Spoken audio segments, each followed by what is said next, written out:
Olá, meus amados irmãos, a paz do Senhor Jesus, tudo bem?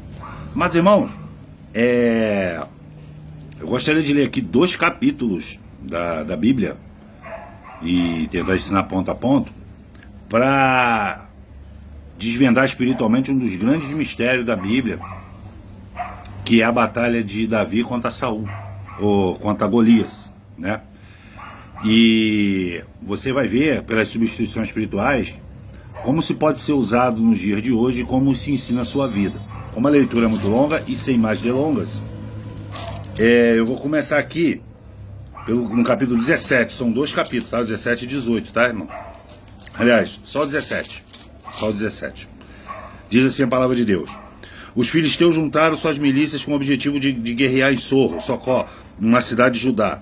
Acamparam num lugar desconhecido como Efés Damim, fronteira sangrenta, que ficava entre Socó e Azeca. Saul e os homens de Israel reuniram-se e acamparam no vale dos Carvalhos em Elá e se posicionaram em ordem de batalha contra os filisteus. Os filisteus ocuparam um lado de uma montanha, Israel ocupou um lado de outra montanha e havia um vale entre eles. Saiu das fileiras de filisteus um grande guerreiro cujo nome era Golias, e era da cidade de Gate. Media 2,90 metros de altura. 2,95 metros de altura. Ele era da linhagem dos Nefilins, que eram os gigantes. Por isso que eu gosto da King James, irmão, que ele não dá altura por côvado, né? Pelas coisas da época, não. Ele já traduz direto. Ele usava um capacete de bronze e vestia uma couraça de escama de bronze que pesava 60 quilos. E trazia as pernas protegidas por caneleiras de bronze e carregava nos ombros uma espécie de escudo de bronze com um dardo por todo sobre as costas. A haste da sua lança era semelhante a uma lançadeira de tecelão e sua ponta de ferro pesava 7,2 kg. Mais uma vez aí a substituição automática, né? E seu escudeiro caminhava à sua frente. Então Golias parou e bradou às tropas de Israel: por que saíste para guerrear? Não sou eu o filisteu e vós servo de Saul? Escolhi entre vós um homem e que ele venha lutar comigo. Se alguém dentre vós puder ferir-me, vencer-me, passaremos a vos servir como escravo. Porém, se eu vencer, vós sereis escravos e nos servireis. E disse mais o filisteu: hoje lancei um desafio às tropas de Israel. Dai-me um guerreiro e meçamos força em combate, homem contra homem. Quando Saul e todo Israel ouviu a tal proposta do filisteu, encheram-se de espanto e temor. Aqui cabe um ponto aqui, irmão, que é o seguinte: a palavra, antigamente na Bíblia, ainda mais quando batalha envolvendo um rei, ela valia muito mais do que qualquer coisa, negócio em cartório. Se Golias estava falando que era homem contra homem, aí a pessoa fala assim: poxa, não sei por que esse espanto todo. Bastava juntar as tropas de Israel, né? Muvucar, igual a gente chama, juntar, matar Saul. Ou matar Golias, porque Golias, ele era grande, era forte, né? Mas como o ditado fala, não era 2, mas não, era a palavra. Ele lançou um desafio, homem contra homem. Só que Golias tinha quase 3 metros de altura, irmão. E além de ele estar todo paramentado, ele foi treinado desde cedo, desde jovem, para ser um guerreiro, entendeu? Para matar, para usar técnicas. O Golias era uma poderosa arma, entendeu? É como se hoje você que magrinho, não tem nada, você desafiar um lutador de MMA de 10 anos, 15 anos de carreira, entendeu? Campeão mundial. É difícil, entendeu? O desafio que ele lançou aqui, ele assim, né? Ele estava se valendo da força dele. Versículo 12. Davi era filho de Jessé, o Efrateu de Belém de Judá. Jessé tinha 8 filhos e já era idoso na época de Saul. Os 3 filhos mais velhos tinham seguido Saul para a batalha. Esses que partiram para a guerra chamavam-se Eliabe, o primogênito, Abinadab, e o segundo, Samar, o terceiro. Davi era o filho mais novo. Os 3 mais velhos serviam ao exército de Saul. Todavia, Davi ia ao acampamento de Saul e voltava para continuar o trabalho de apacentar ovelhas do seu pai em Belém. A palavra de Deus diz que Davi era, um pouco antes disso aqui, diz que ele era de gentil aspecto, ou seja, ele era franzino. Ele era, além de ser mais novo, ele era franzino. E ele apacentava as ovelhas. Então, por isso que Jesus ele veio da linhagem dele, entendeu? De Davi. Porque o Jesus ele é o bom pastor. Então Davi, ele destoou da família, ele não servia ao exército de Saul. Ele apacentava as ovelhas, ele era o mais fraco de todos. 16. Durante 40 dias o filisteu erguia a voz de manhã e de tarde, enquanto seus homens tomavam a posição de combate. Em Clemente, Jessé disse a Davi, seu filho: peço-te que leves os teus irmãos uma arroba de trigo torrado e esses 10 pães. Vai depressa ao acampamento ter com teus irmãos. Esses 10 pedaços de queijo oferecei ao comandante da unidade deles. Indagarás sobre a saúde dos teus irmãos e dará deles alguma garantia que estão passando bem. Eles estão com Saul e com todos os homens de Israel no vale de Elá, lutando contra os filisteus. É o pai, né? Jessé estava preocupado com os filhos, né? Davi levantou-se antes do romper da aurora, deixou o rebanho com outro pastor, tomou a carga que havia preparado e partiu, tudo conforme seu pai havia ordenado. Chegou ao acampamento exatamente na hora em que o exército israelita, com um grito de batalha, ordenava os soldados de sua posição de batalha. Israel e os filisteus se aproximavam da linha de batalha frente a frente. Davi deixou os suprimentos que havia trazido com o oficial encarregado das bagagens e correu para a frente de batalha. Conseguiu se aproximar de seus irmãos e indagou se estavam bem. Enquanto Davi conversava com eles, o grande guerreiro filisteu de Gate, chamado Golias, avançou e bradou em seu desafio habitual. E Davi ouviu. Aleluia-se. Assim que os soldados israelitas viram Golias se aproximando de bavejando, recuaram apavorados. Os israelitas comentavam entre si: viste aquele homem enorme que subiu? Pois ele veio desafiar Israel. O rei dará grande riqueza a quem o vencer. Também dará sua filha em casamento e se isentará de impostos em Israel e a família de seu pai. Então Davi perguntou aos soldados que estavam ao lado: quem é que receberá o homem que matar esse filisteu e desagravar a ofensa contra a honra de Israel? Quem é esse filisteu incircunciso para desafiar os exércitos do Deus vivo? Irmão, olha só. Aqui, os soldados estavam apavorados, tá? Mediante o desafio de Golias, tá?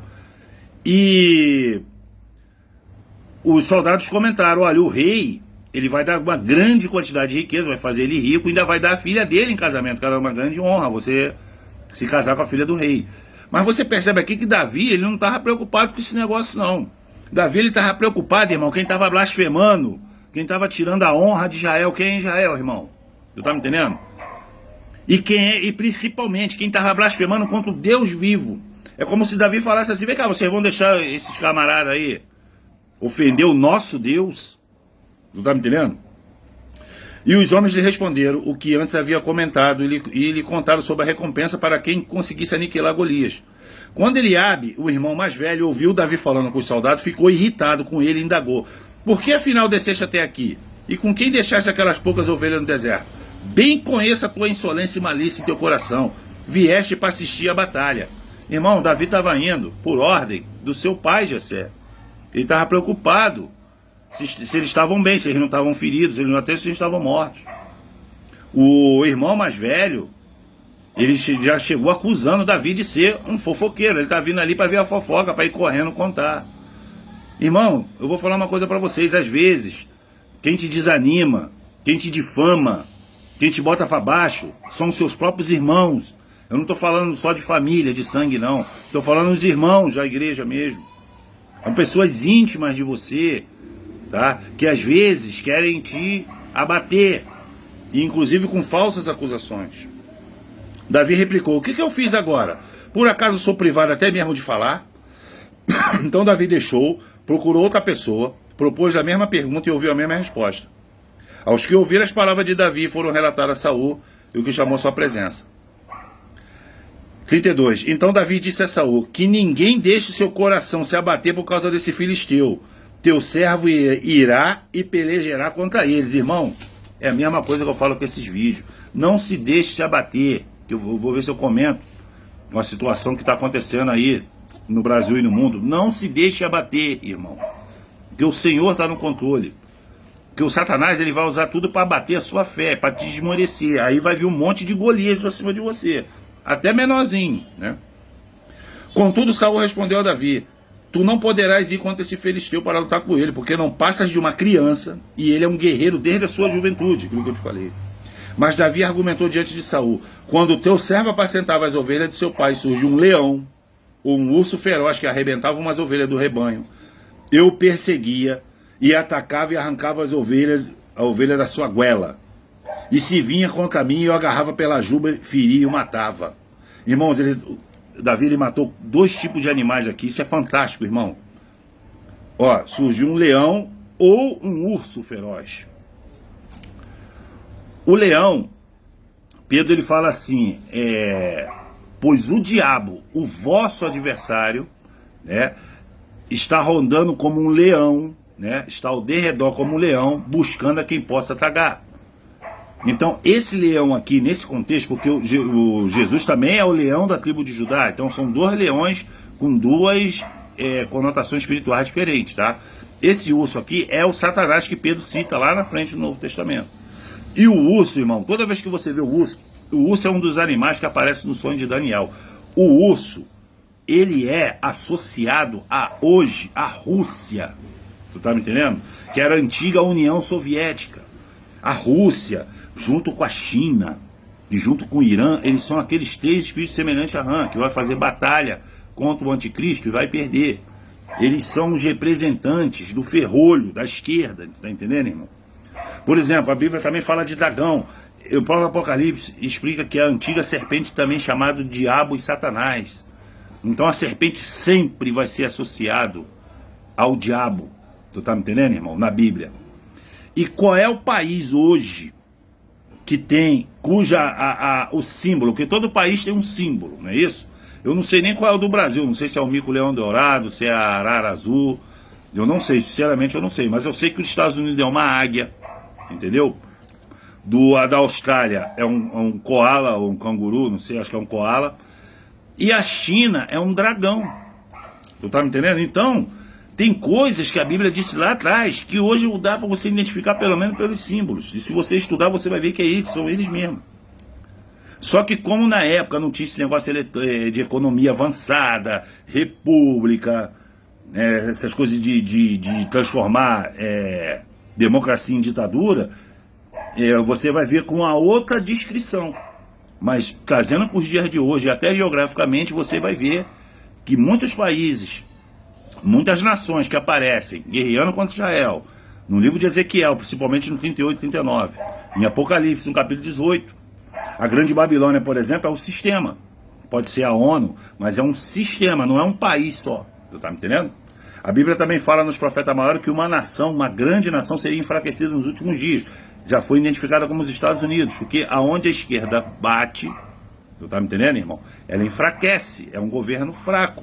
Você tá me entendendo? Não é um guerreiro. Você nunca vai ver um país dominado pela esquerda em guerra, entendeu? Porque eles não têm esse viés. A destruição dele é contra o próprio povo, não é para defender o povo não, tá? Por isso que eu não entendo até hoje, irmão, como é que existe pessoas que se dizem evangélica, crente, que acredita na esquerda. É pessoa que não lê Bíblia, você tá me entendendo? Então aqui que ele tá falando de um leão, que é Satanás, e de um urso, que é a Rússia. Tá me entendendo? Ele está dizendo ali, Davi aqui, ele nessa passagem aqui, ele dá umas nuances que ele é o próprio Jesus Cristo. Tá me entendendo? Aqui ele está falando de ovelhas. Quando Jesus fala que ele é o bom pastor, que ele tem 100 ovelhas e uma se desgarra, ele deixa as 99 em segurança e vai atrás daquela que se perdeu. Jesus não deixa ninguém para trás não, porque ele fala na palavra dele, aquele que vem a mim jamais é lançado fora. Irmão, é maravilhoso. E o teu servo venceu o leão e o urso, e assim será que se circuncisa o filisteu como se fosse um deles, pois desafiou os exércitos de Deus vivo. O negócio de Davi era assim, né? Ele ficou tão indignado, mas Deus não precisa ser defendido, irmão, mas ele ficou indignado porque Deus, ele é amigo de Davi. Davi tinha intimidade com o Senhor. Tu tá me entendendo? Quando você tem intimidade, você não aguenta ver. Quando você tem um amigo, você não aguenta ver ninguém falando mal do seu amigo. Ou você pede satisfação ou você se afasta. Tu tá me entendendo? Ninguém fala mal do meu amigo na minha frente, não. Ainda mais mentira, tá?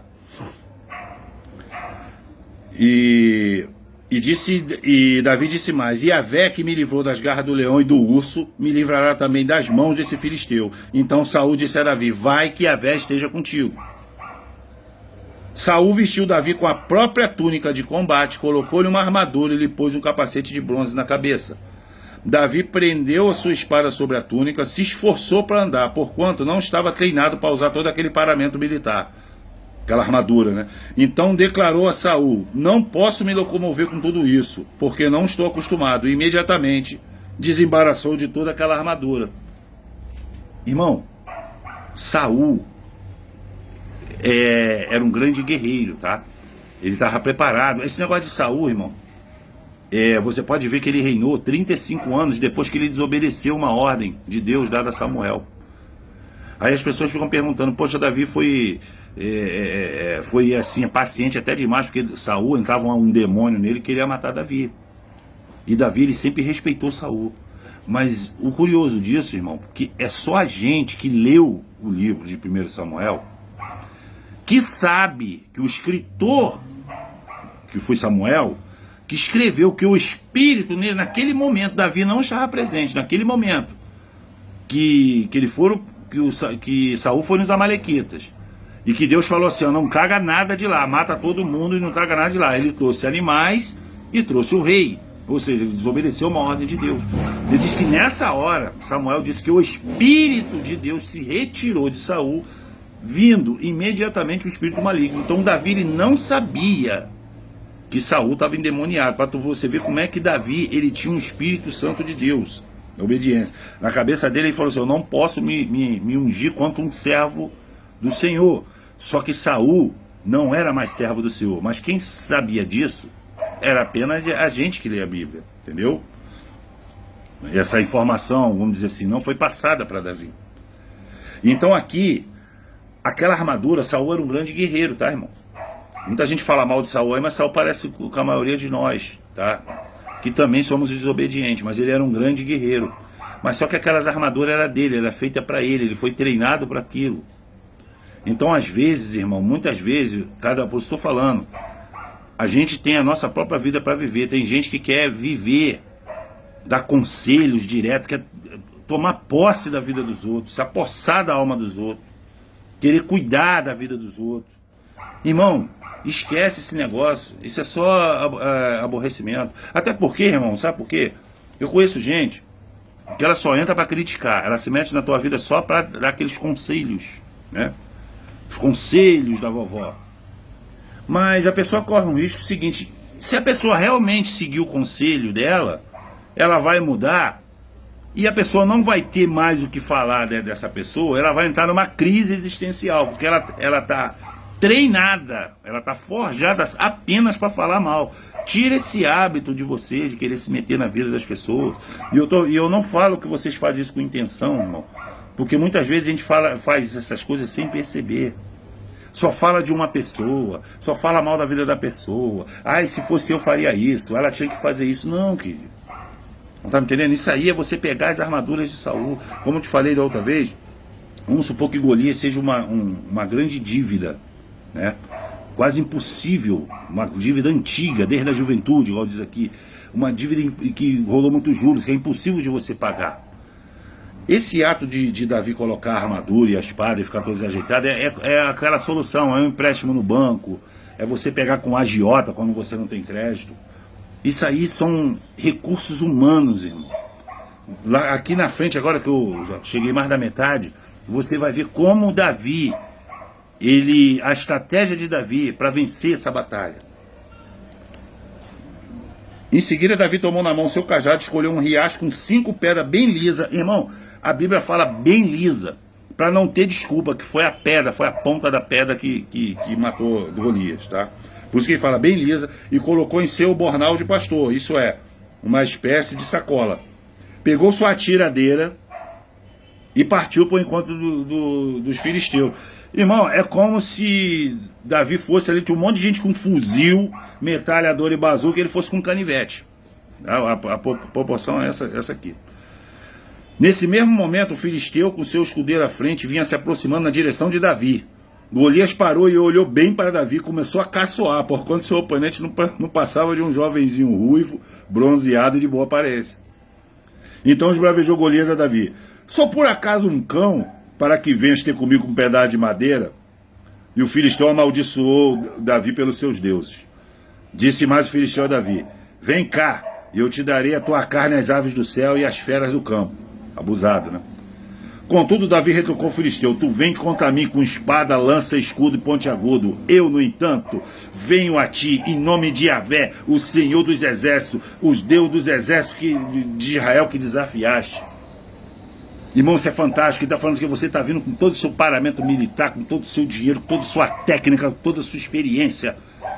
Mas está pensando que sou eu que vou brigar com você, irmão? Tu está pensando que é comigo que você mexeu? Você mexeu com Deus vivo, com Deus todo-poderoso, aleluia, irmão. Eu adoro essa passagem. Hoje mesmo, Yahvé te entregará em minhas mãos, olha só, e eu te ferirei e deceparei a cabeça e darei teu corpo aos cadáveres dos exércitos filisteus, às aves dos céus e dos animais selvagens. Toda a terra saberá que há Deus em Israel. Irmão, Davi, ele tinha tanta fé que ele falou isso antes de acontecer. Jesus, ele fala isso, se eu não me engano, ele diz assim: se tiveres fé, é alguma coisa assim, você já tem que pedir com fé, já crendo, ou seja, já recebendo a bênção, mas ainda não, entendeu? Lá na frente, tipo assim, já certo, você vai checar a sua vida, checar se está em conformidade com a palavra de Deus, tá me entendendo? As respostas de Deus fazer, já crendo que Deus vai fazer. Eu fiz isso, irmão, isso é maravilhoso. Só que é no tempo dele, tá, irmão? É o tempo dele. A fé de Davi aqui que é interessante. E toda essa multidão aqui reunida conhecerá que não é pela espada nem pela lança que Yahvé concede vitória, porque Yahvé é o Senhor das batalhas e o entregará em nossas mãos. Então logo que o filisteu partiu e avançou em direção a Davi, este saiu das suas linhas e correu ao encontro do grande filisteu. Ó, correu não. Golias correu, Davi correu de frente pro problema, irmão. Tá com Deus, vai de frente pro problema. Davi levou a mão ao seu alforje, apanhou rapidamente uma pedra que lançou por meio da sua tiradeira e atingiu o filisteu na testa, de tal modo que ela ficou encravada e ele tombou, dando com o rosto no chão. Irmão, como é que Jesus Cristo era conhecido no Novo Testamento? A pedra angular que os construtores, a pedra de esquina também, que os construtores rejeitaram. Lá no livro de Êxodo, depois que abriu o Mar Vermelho, quando o povo reclamava de sede, o povo reclamão, né? Vinha uma pedra seguindo eles e jorrava água. A água é o que, irmão? É a palavra de Deus. E a pedra é Jesus Cristo. Aquela parábola que ele fala da casa edificada sobre a rocha, ele está falando assim, ó: bem-aventurado aquele que edifica a sua casa na rocha, na pedra, ou seja, a sua casa e a sua vida. Bem-aventurado aqueles que edificam a sua vida em mim. Jesus está falando. Então, olha só. Davi pegou uma pedra e atirou. A pedra pegou aonde, irmão? Um único lugar que Golias era vulnerável. Na testa. A testa fala de pensamentos, de projetos. Golias é a representação de Satanás. Que você sem Deus, irmão, Satanás, ele é muito mais forte do que você. Mas com Deus, o poder dele se torna obsoleto. Essa passagem está dizendo que Davi, ele antes de pegar as pedras, ele pegou essa pedra num riacho, ele se ajoelhou diante de um rio, aleluia. Me lembra muito do rio de Ezequiel 47, o rio que sai do trono de Deus. Aquele rio que vai purificando, aquele rio tem água limpa, a água é a palavra que te limpa. Que Jesus, ele fala assim: a voz já está limpa pela palavra. Então ele se ajoelha diante da Bíblia, a Bíblia revela Jesus Cristo, aleluia. Então ele pega Jesus Cristo e lança. Jesus Cristo bate nos pensamentos, nos projetos malignos de um grande demônio. Essa passagem simplesmente quer dizer, é Jesus derrotando os planos de Satanás na sua vida. É só ele, irmão. É só ele. É impossível, homem a homem, alguém derrotar um homem igual esse Golias aqui, mas... Meu Jesus é meu Jesus. Oh, glória a Deus. Desse modo, Davi venceu o temido guerreiro filisteu com uma tiradeira e uma pedra de riacho, sem espada na mão, derrubou o grande filisteu e o matou. Então Davi correu, pôs o pé sobre o filisteu, apanhou-lhe a espada, tirou da bainha e cravou no filisteu, e com ela decepou-lhe sua cabeça. Assim que os filisteus se deram conta de que havia acontecido, confirmaram que a morte do seu grande guerreiro, fugiram em disparada. Cortou a cabeça. Tu tá me entendendo, irmão? Cristo é o cabeça da igreja. Tu tá me entendendo? É o cabeça, é o comandante. É ele que tem que estar no centro. Tudo é por ele, para ele. Entendeu? E sem ele nada que foi feito se fez. A mesma coisa no metaverso. Aqui, Golias é Satanás. Então, Davi ele fez questão de cortar a cabeça para mostrar que os pensamentos e os planos de Satanás não vai prevalecer sobre o povo dele. Aleluia. Isso é uma profecia, irmão. Os soldados de Israel e de Judá se levantaram e bradaram ordem de guerra e perseguiram os filisteus até um vale próximo de Gate, até as portas da cidade de Ecrom. Os cadáveres de filisteus ficaram espalhados por toda a estrada de Saraim, até Gate e Ecrom.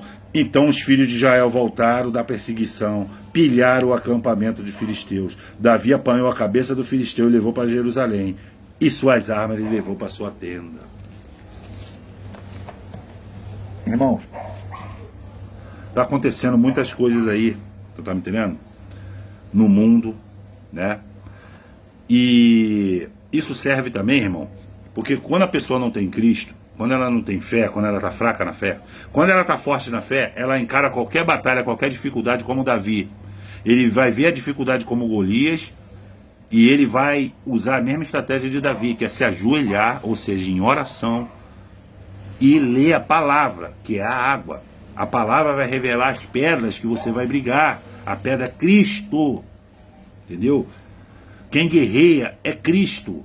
Me diz aí, as muralhas de Jericó, quantas marretadas o povo de Israel teve que dar? Nenhuma, irmão. Mas o que eles fizeram para ganhar a vitória? Eles obedeceram.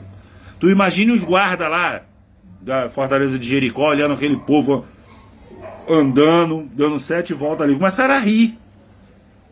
Porque eles não entendem, irmão, a estratégia. Mas você entendeu, que você recebeu uma ordem do Senhor. Então se o Senhor falar, faz isso, faz. Ele está dizendo, quem vai guerrear sou eu.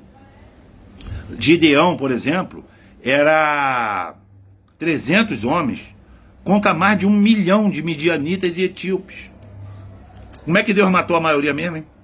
Botou um espírito de terror no acampamento deles e fez matar o outro.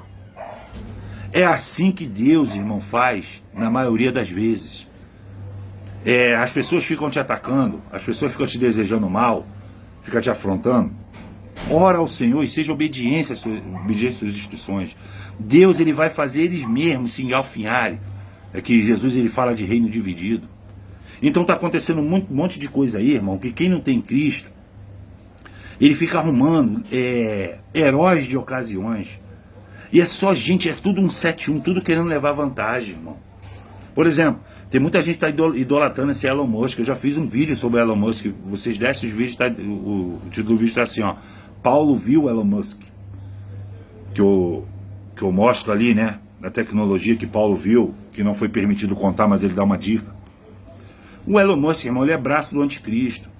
E ele que está falando que comprou o Twitter para dar voz. Mas só, meu irmão, quando ele comprou o Twitter, eu já falei isso, é só vocês pesquisar. O problema é que vocês não pesquisam.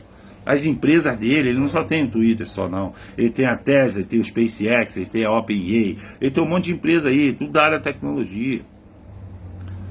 Quando ele anunciou a compra do Twitter, as ações da empresa dele foram lá para cima. É tudo acordo comercial. Apesar dele ter comprado o Twitter, tá? Comprado entre aspas, tá, irmão? Porque é financiado aquilo ali. O homem tem não sei quantos bilhões aí. Acho que o Twitter ele comprou acima do mercado, né? Quase 60 bilhões, se eu não me engano.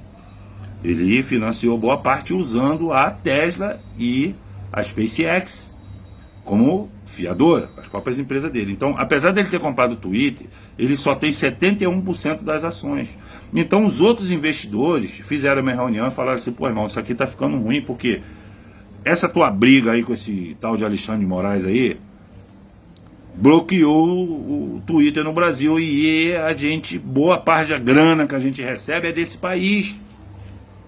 Esse é um país, irmão, você sabia que esse país aqui ele tem 220 milhões de pessoas, segundo o último censo. 145 milhões de pessoas têm uma rede social. E quase todas elas têm celular, com internet. Vocês sabiam disso? Desses, 89 milhões de brasileiros têm perfil no Facebook. Sendo que mais de 80% ativo, ou seja, posta todo dia, vê todo dia. Então é um mercado muito grande, porque por isso que quando você vai ver um vídeo no Facebook aparece uma propaganda. Até o vídeo no YouTube, o meu não aparece porque eu pago R$20 por mês no meu YouTube Premium, né? Mas quem não tem o YouTube Premium, toda vez aparece uma propagandazinha ali. Então os investidores chamaram ele, pô, cara, ele tá levando prejuízo. Então, resolve esse negócio aí, depois a gente vê o que a gente vai fazer com esse ditador aí, para pelo menos liberar o X. Então eu acredito que semana que vem esse coisa vai ser liberado. Aí todo mundo tá chamando o Elon Musk de arregão. Mas isso é bom para vocês aprenderem que não se pode ficar idolatrando um homem. Entendeu? Irmão, não chegou a hora do Elon Musk. E ainda não chegou a hora do Alexandre de Moraes parar de reinar. Porque isso aí, se você estudar, o Alexandre de Moraes é só um boneco, irmão. Ele está recebendo ordem de bilionários lá de cima. Ele está recebendo ordem da Ford Foundation, do Clube de Roma, dos Bilderbergs, de Jorge Soros. Esses bilionários que se juntam, irmãos, para promover ideologias, coisas, porque eles sabem que tem pouco tempo. Mas conforme Apocalipse 17, que eu estou cansado de explicar, você pode ver ali qualquer vídeo meu passado, eles dão poder para a esquerda. Então, esse poder ainda não acabou o tempo desse poder ainda. Então, por isso que eu falo, essa situação que está havendo hoje é terrível para os imediatistas.